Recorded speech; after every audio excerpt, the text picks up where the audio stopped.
You truly don't understand something until you can teach it. A volunteer organization provides the perfect platform to transform your knowledge into teaching experience that cements mastery.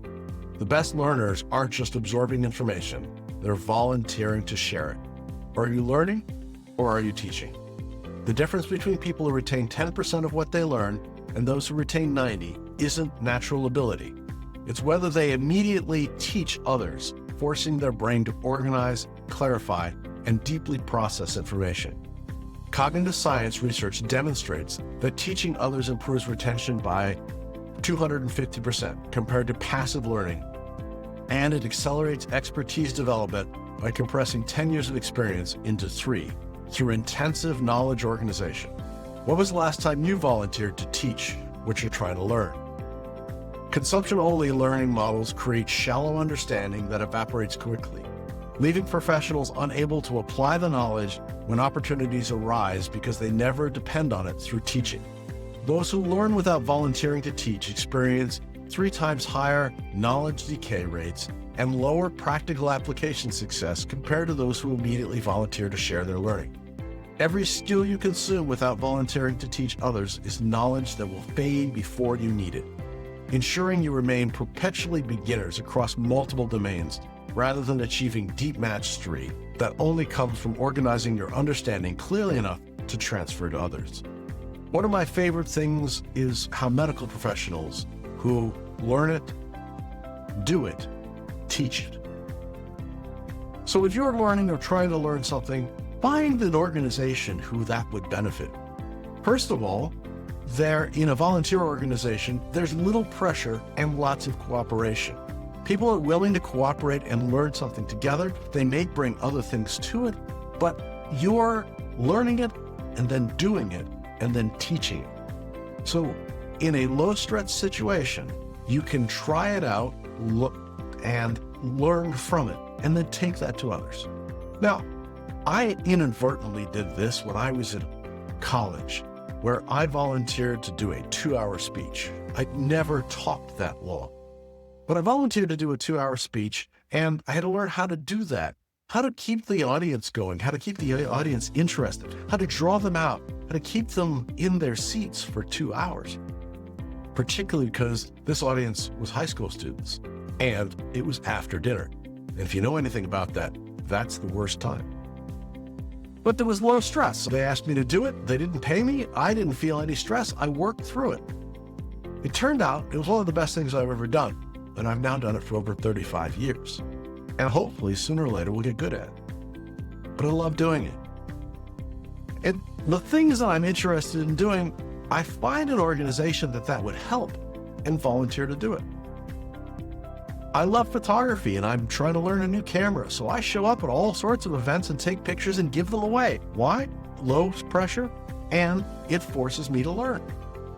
And then now that my son's getting older, I'm teaching him photography, which is forcing me to think about all the things that I do by rote and reteach it. I have volunteer organizations that need help with marketing in certain areas that I've never done before. But I have enough skills that we put that together and we try. We learn something. It's low risk, high reward, and invariably when I start talking to someone, they come up with another idea. They come up with a greater thought.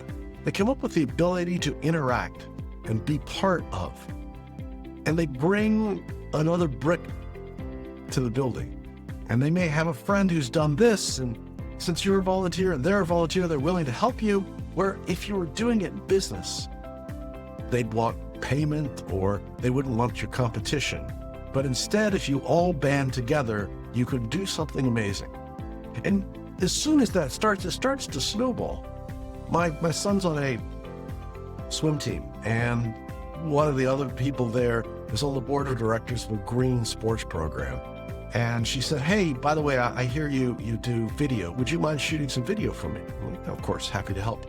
And she goes, can you also edit it because I wanted our package for CNN?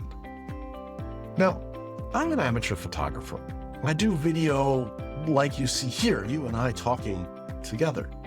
But the idea of being able to have this as a broadcast quality was scary. But on the other hand, I'm like, I've got enough information and I'm like, hey, let me talk to. So they got me on the phone with CNN and told me what my stats are. And I'm like, hey, I'm new at this. Can you? And they gave me a couple of hints and I shot lots more video than I needed to.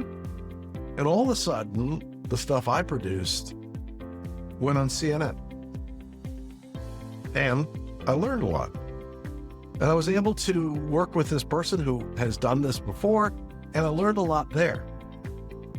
Now, I'm not sure I'm ever going to be shooting and putting up systems for CNN, but you never know. But it got me into a place that I'd never been. It got me experience that I'd never expected. It got my son experience that we wouldn't have had any other way. It got the ability to truly create something new, teach me something, and get some more experience. Not in a high-pressured work situation, but in a low-pressured volunteer situation. People especially in the United States, there's a volunteer culture. And if you are willing to spend a little time and a little effort, any gift you have or are interested in having, you can find one. Whether that's your ability to organize, whether that's your ability to set up, whether that's your ability to speak, or whether that's the ability that you want, a volunteer organization is looking for that and are desperate need of it. And that will grow you as a person, grow you in the community, and that will also grow the rest of your organization and family. Several times now, I've volunteered my time and someone's come and says, hey, what do you do here? I've got a lead for you. I've got an idea for you. In the grand scheme of things, it's spectacular to see how well that works. So what I'd love you to do is think about the things that you're learning and doing. Is it cooking? Is it organization? There is a volunteer organization that needs your help in your community right now. And if you could go and volunteer and say, this is what I'm learning and I'd love to volunteer. I don't know how good it's going to be, but I'm willing to try it if you're willing to give us some time. And you'd be amazed at what you learn. I had a video on CNN. Whoever thought that would happen? What I'd love you to do is figure out what your gifts are, what energizes and excites you, what you could give an hour a week or 2 hours a month to a volunteer organization to make them better and make you better too. I'd encourage you to think about that. And if you have something that you've done like that before, I'd love you to share it in the comments below and let's all learn from it. I look forward to talking to you soon. Thanks for tuning in to today's episode on the Strategy Session, where we take your business from stuck to unstoppable. Here's another video I think you'd enjoy. If you found these insights valuable, remember to hit the like button, subscribe to our channel, and ring the bell for notifications on our latest videos. Remember, you're not just marketing, you're making history with Venture Gained.